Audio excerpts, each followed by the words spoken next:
Oilangiz kattalashib, mana shunaqa keng hovlilarni niyat qilib qidirib yurgan bo'lsangiz, ayni mana shu uyimiz siz uchun ekan. Toshkent shahar Yunusobod tumani Zenit mahallasida joylashgan. Hovlini fayzini ko'ryapsizlarmi? Uyimizning markazida o'zini landshaftniy zonalarga ham ega ekan.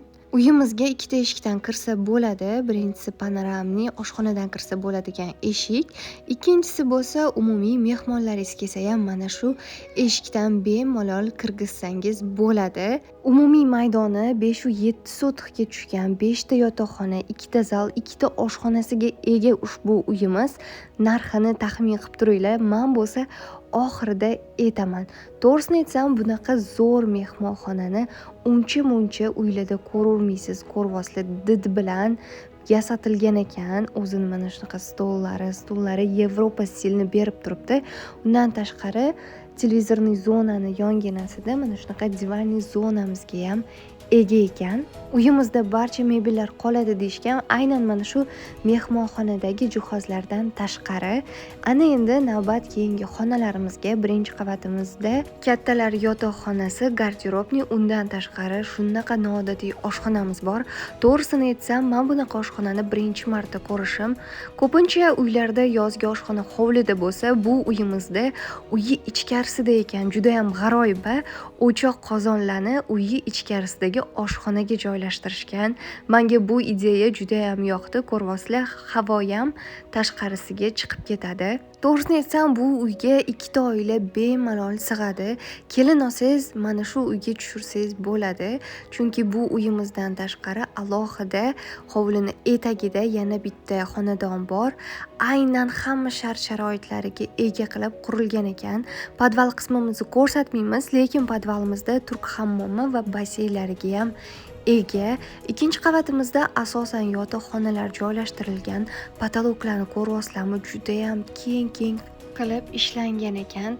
Bizda birinchi xonamiz qizlarimiz uchun chiroyli yotoqxona. Undan oldin mana shunaqa dars qiladigan stollari, o'zini zonalariga ham ega ekan. Eslatib o'taman, har bitta xonamizda o'zini spalniyadan tashqari sanuzel va garderob qismlariga ham ega. Asosan mana shularni ko'rsatamiz.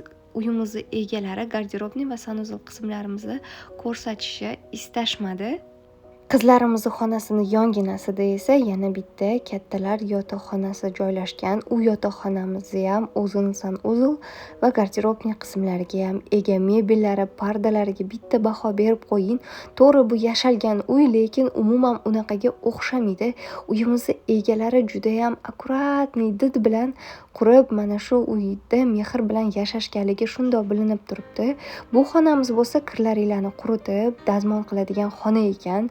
To'g'risini aytsam, bunaqa xona uncha-muncha uylarda yo'q. Ikkinchi qavat uchun mo'ljallangan umumiy hol qismimiz va uni yonginasida bitta kattalar yotoqxonamiz mavjud. To'g'risini ayting, bu uyga qancha narx bergan bo'lardingiz? Uyimizning egalari boshida $600,000 so'rashgan edi, lekin bugungi kunga kelib 570,000 ga berib yuboramiz deyishyapti. Agar xonadonimiz shu narxga arzisa, kommentariyalarda plyus, arzimasa minus qo'yib keting. Agar o'zingizga mana shunday fayzli xonadonlar qidirayotgan bo'lsangiz yoki uyingizni sotmoqchi bo'lsangiz, Play Market yoki App Store orqali Uybozor TV ilovasini yuklab oling. Filtr hamda xaritadan o'zingizga qulay uylarni narxi va lokatsiyalarini ko'rib, bemalol xarid qilishingiz mumkin. Uybozor TV jamoasi sizga har doim eng yaxshilarini tavsiya qilib kelgan.